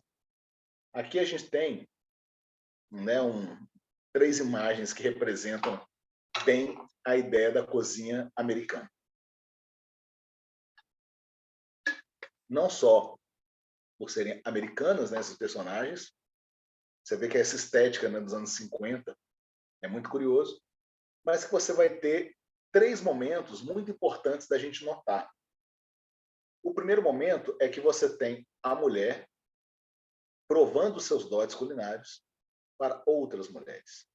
Você tem um processo de cooperação e colaboração, não exatamente como havia na época das cozinhas fora de casa, fora do lar, mas aqui você tem um processo de colaboração que vai envolver a vizinha, a amiga, mas num ambiente que é essencialmente feminino, que é a cozinha. E ela vai refletir, essa cozinha vai refletir também o lugar de provação, né, pela qual a dona de casa, né, a soccer mom, a dona de casa americana, ela vai se tornar, então, ela vai colocar, então, os seus dotes culinários à prova. Então, ela está na cozinha sozinha e ela faz, então, prepara o jantar para o marido. Na sociedade americana, o almoço não é uma refeição, principalmente nessa época aí, acho que até hoje, né? O almoço não era uma refeição, não era uma refeição para se fazer em casa, né? Porque os horários de trabalho, né? A jornada de trabalho norte-americana, ela não permitia isso. Então, a grande refeição, claro que você tinha o café da manhã, que é considerada a principal refeição do dia pelos americanos, mas a grande refeição era o jantar. As mulheres ficavam em casa a tarde toda, né, trabalhando para o jantar. Então, aqui você tem o processo de aprendizado, inclusive, tem até uma moça mais jovem que já está sendo colocada neste caminho, né, para ser subserviente ao seu marido e aos seus filhos, tá? A subserviência, ela é para essas duas categorias, que estão representadas na terceira imagem. Aqui podemos ver, eu estou na frente, ó. Mas, enfim, aqui tem um marido, aqui, tá vendo? Um homem. Você vê que ele só se inclina um pouquinho, né, para tentar vislumbrar o que está acontecendo na cozinha. Mas ele não vai à cozinha. O homem, dentro desse imaginário, né, da cozinha americana, o homem ele não frequenta a cozinha, ele não participa da cozinha. Só a mulher, e a mulher está numa posição, né, de subserviência ao marido e às filhas. Então, isso significa que a cozinha americana ela vai ter uma amálgama com a sala de jantar, que também é o lugar, né, o palco, né, em que os dotes culinários que foram testados na cozinha vão ser colocados à prova, porque você começa, então, a ter aqui uma abertura, pela primeira vez, abertura da sua casa para receber convidados, convivas, para comer da sua comida feita pela sua esposa, né? No caso, tendo o homem como o bastião da família. Então, ele vai ser esse lugar de produção culinária doméstica que vai ter como protagonista as donas de casa. Só que elas também vão desempenhar um papel aqui de subserviência que será ou fará deste lugar, que é a cozinha, muito embora ela seja a patroa, ela vai ser uma serva. Então, ela estará em uma posição também de opressão em relação ao marido. O marido ele vai demandar coisas da mulher. É claro, gente, que eu estou falando aqui dentro desse imaginário, tá, da família margarina americana, que se tornou um ideal no nosso imaginário contemporâneo de família. Perfeito? Todos nós sabemos que a família tradicional brasileira é formada normalmente por uma mulher, talvez duas mulheres, né, sendo uma delas mais velha, a avó, e as crianças. Essa é a família tradicional brasileira. O resto, né, é o resto. Então, a gente tem, sim, essas interrupções, né, dentro dessa lógica que foi construída em torno do que seria a família tradicional. Mas os imaginários deram conta, né, por parte das narrativas, principalmente publicitárias, fílmicas, né, deram conta de que seria este modelo. Então, neste modelo, você tem uma opressão que é exercida justamente pelo machismo para poder manter a mulher num estado de subserviência. E por isso você vai ter ainda, né, nessa segunda metade do século XX, você começa a ter aí a luta por direitos, né, principalmente o feminismo começa a ganhar mais força, né? Ele já tinha tido um movimento sufragista há um tempo e agora ele vem com a revolução então a luta, né, pelos direitos civis. Nos Estados Unidos foi muito forte esse processo, foi tanto pelos direitos civis, né, do povo negro, como também das mulheres, né, o direito ao voto, por exemplo. E a cozinha americana, então, ela começa a ser discutida como este lugar, e a mulher começa, então, a se tornar uma mulher independente, né? E a mulher independente, ela vai ser essa mulher que vai também trabalhar num serviço secular, que não mais o doméstico vai poder ir para o trabalho. Só que, mesmo assim, ela vai ser uma dona de casa. O que acontece é que ela vai ter uma jornada ampliada, porque ela estará também ainda em função do marido. Isso que eu estou falando, gente, é o que nós sabemos do nosso processo de construção, né, das relações familiares na nossa história brasileira, inclusive, né? Então, a gente percebe que a cozinha americana, por mais, digamos, ideal que ela seja, que ela pareça, né, ela também é um espaço super de opressão. Diferentemente do espaço gourmet. Ora, o espaço gourmet é essa instituição contemporânea, século XXI, né, 2.1, da cozinha doméstica. O espaço gourmet ele vai representar uma cozinha doméstica que não mais vai se relacionar com todas as outras que vinham ao curso da história. E a cozinha doméstica sempre foi protagonizada pelo feminino. As receitas domésticas, todo o cozinhar doméstico, o ato de cozinhar, ele era ligado, no âmbito doméstico, às mulheres. Os saberes são femininos, já dizia Cora Coralina, né? Então, a doçaria era praticada por mulheres, não por homens. Mas os homens, eles dominavam as cozinhas profissionais. Sobre isso a gente vai falar também mais à frente no nosso curso. E as mulheres, então, vão ter essa suposta emancipação da mulher via trabalho fora do lar, na verdade, a saída do lar. Sim. Boa. Deixa eu só terminar de ler.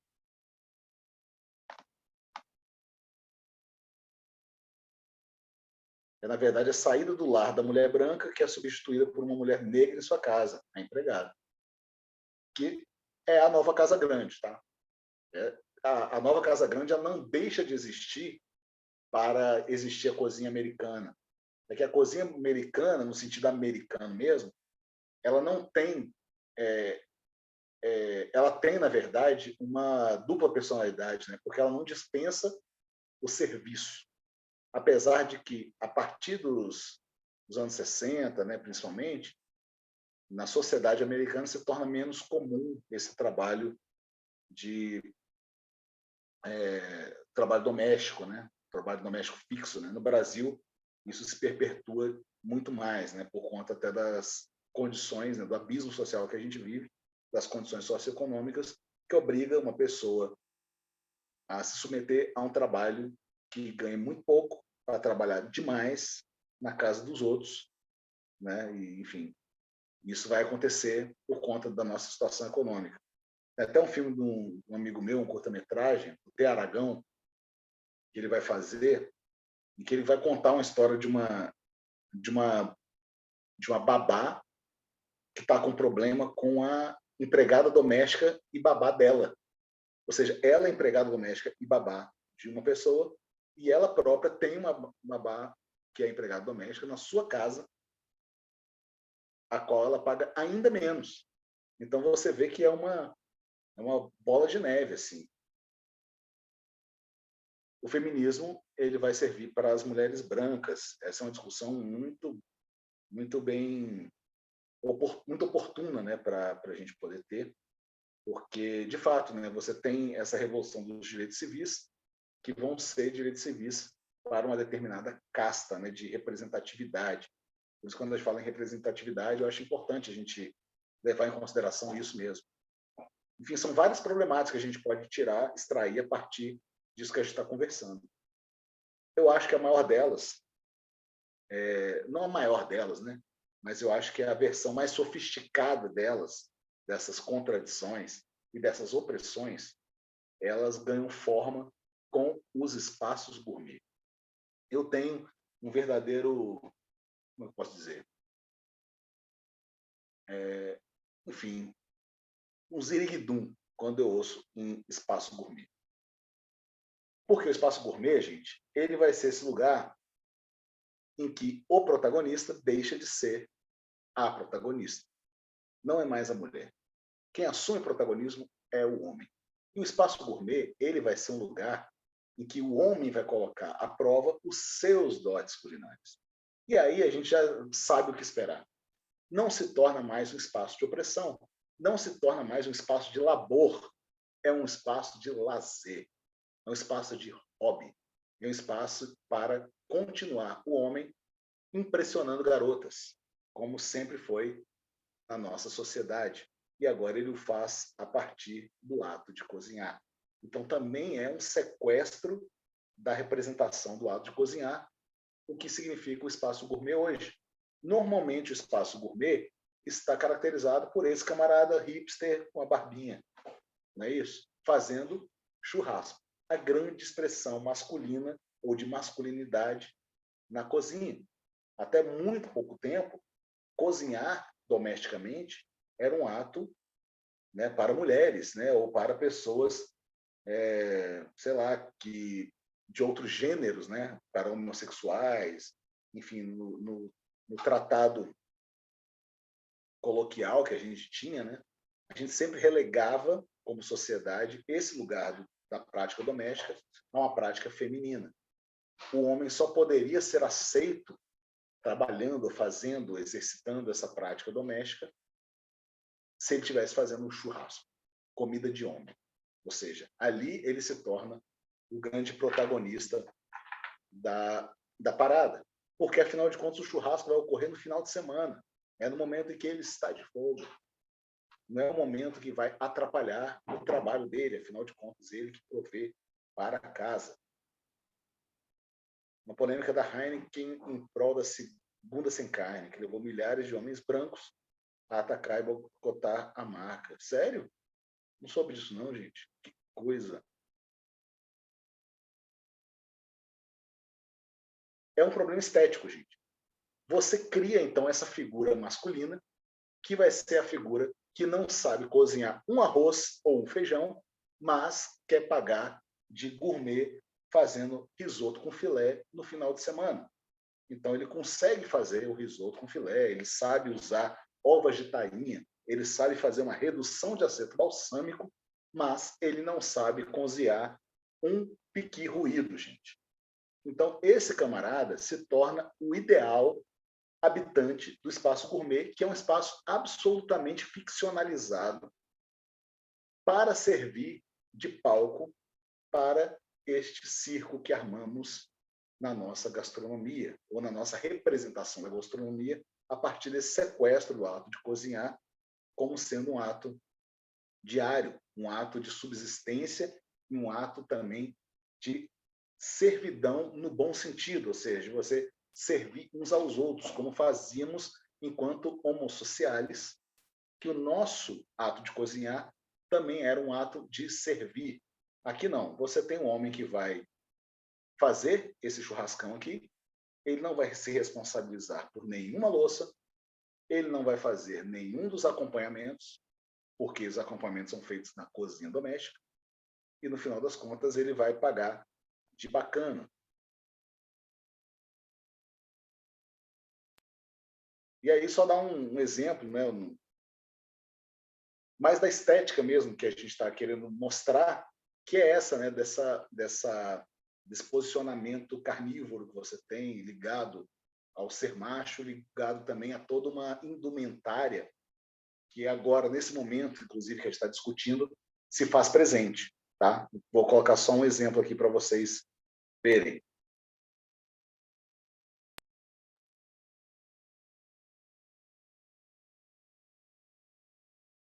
Fala galera, beleza? Hoje picanha em bifes, assiste aí.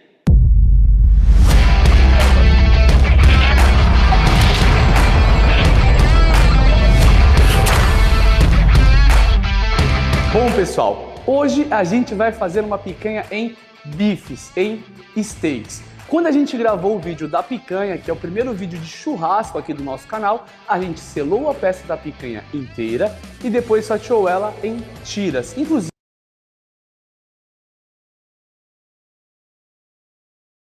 bem, só para a gente poder dar uma analisada, né? Você tem hoje essa indumentária que foi absorvida. Aqui você tem um youtuber, né, o Netão Bom Bife, bacana, cozinha bem, não sei o quê. Eu só estou usando ele como um exemplo mesmo para a gente ver essa questão da indumentária do homem cozinheiro, churrasqueiro do espaço gourmet. Ele normalmente está ali em volta de peças de carne, sendo o grande expert da carne, sabe de tudo, sabe como cortar, usa a faca, que é uma coisa de homem, usa o fogo, que é uma coisa de macho, não é isso?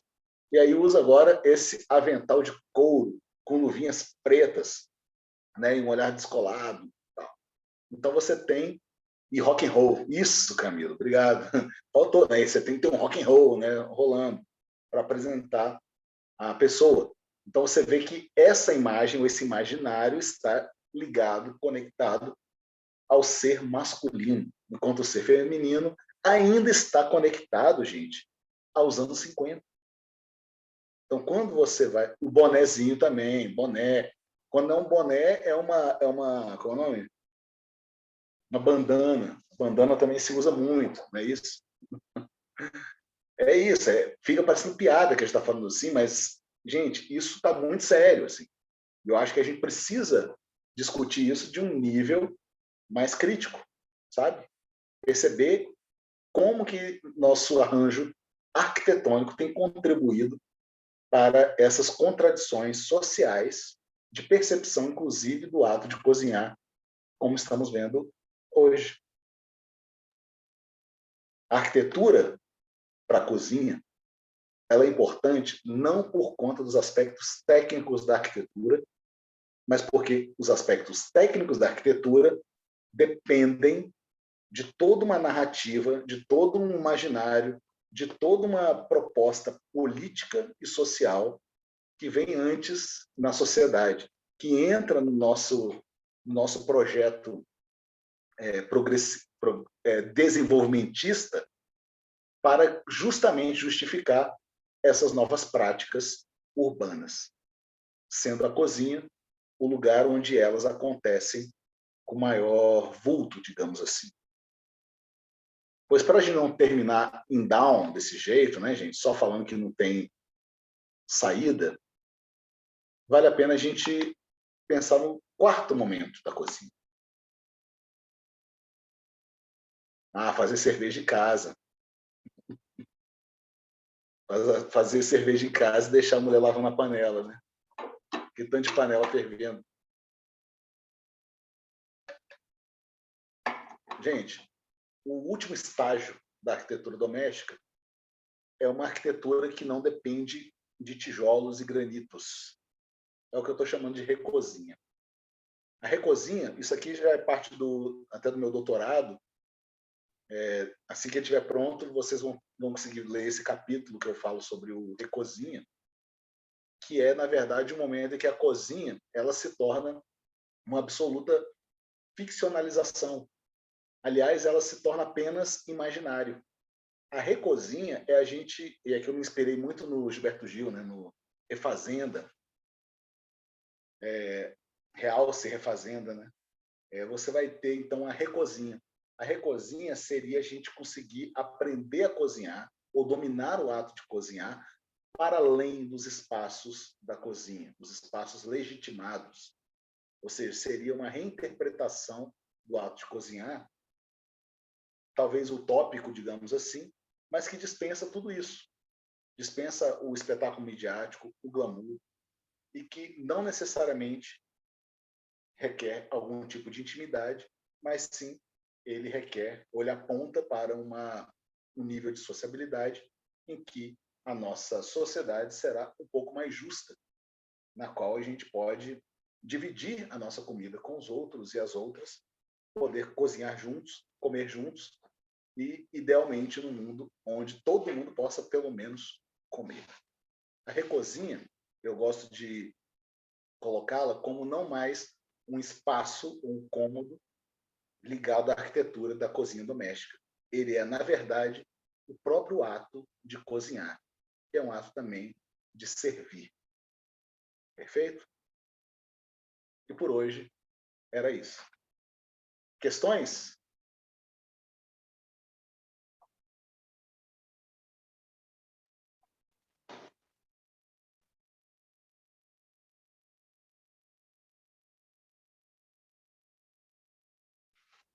Hoje as cozinhas são depositários de equipamentos e tecnologia sofisticada para preparo de congelados. Isso é incrível, cara.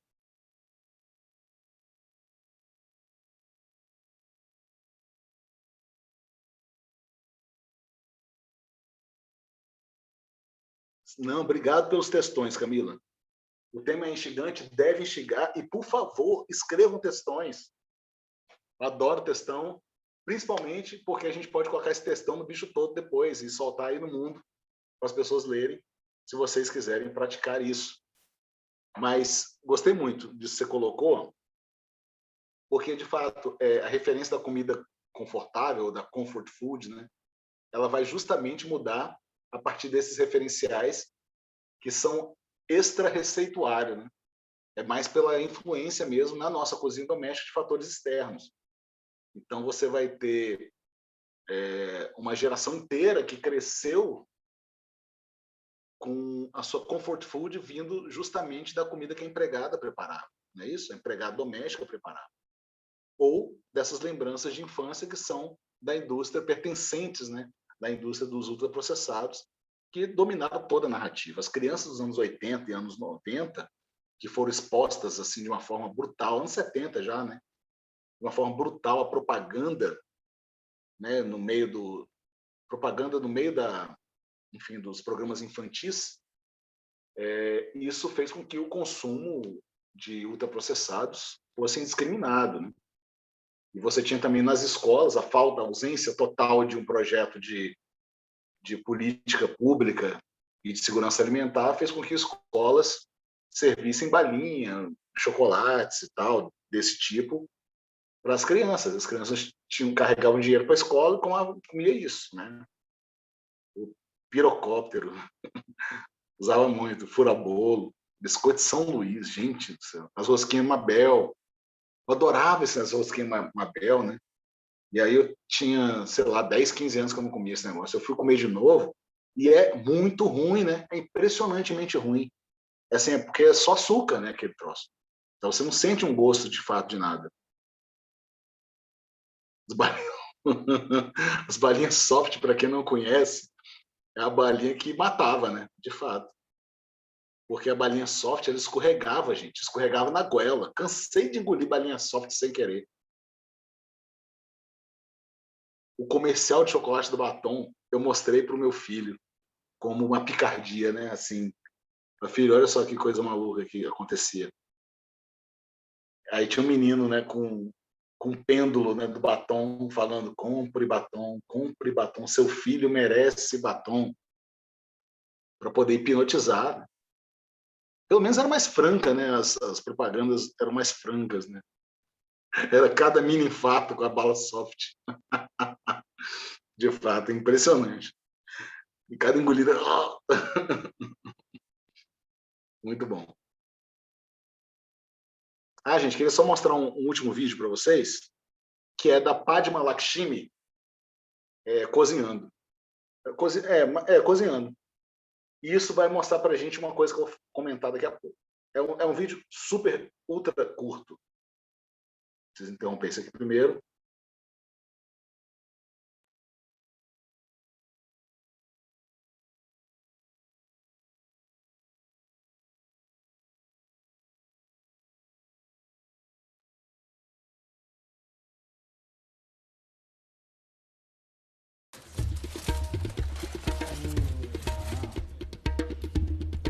Ta-da! So, we have been soaking the chicken from this morning. See? Remember that? And we've been soaking the rice, which is of course basmati rice, just for an hour or so, maybe 40 minutes even. I'm boiling 3 cups of water with a bay leaf, and this is 3 cups of water and 3 cups of basmati rice. Putting that all in here, and we're just going to par cook this rice. So we're going to cook it halfway. You got to really watch it because it happens quickly, and it could be like just 2 minutes or 5. I'm just going to add a little bit of star anise. It can be broken pieces.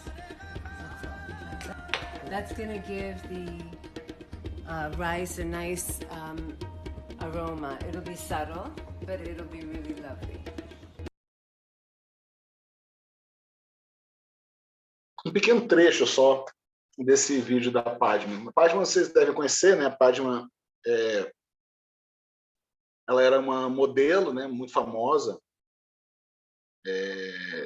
indiana, e aí se tornou mais famosa ainda depois que ela começou a mostrar os seus dotes culinários, né? Que a levou a ser jurada do Top Chef. E aí depois ela teve vários programas culinários também. Nesse momento está com um novo. E aí você, de repente, vê a Padma Lakshmi, essa super ultra pessoa famosa, até mais que a Rita Lobo, né, cara? Porque ela ganhou um status mundial enorme, né? Mas também tem, né, pancada de... A própria Rita Lobo, ela vai caber direitinho nisso que a gente está falando nesse momento. Não tão direitinho, tá? Mas esse vídeo, eu quero mostrar para vocês é um pouco dessa ideia da recozinha, que é também você entender que a cozinha ela começa a adotar, do ponto de vista da mídia, tá, e dos imaginários, ela começa a adotar um certo vínculo dentro da própria intimidade, que é favorecida pelo uso das redes sociais de hoje, em que vai te permitir fazer uma linguagem para além da narrativa fictícia, mesmo sendo ela uma própria narrativa fictícia.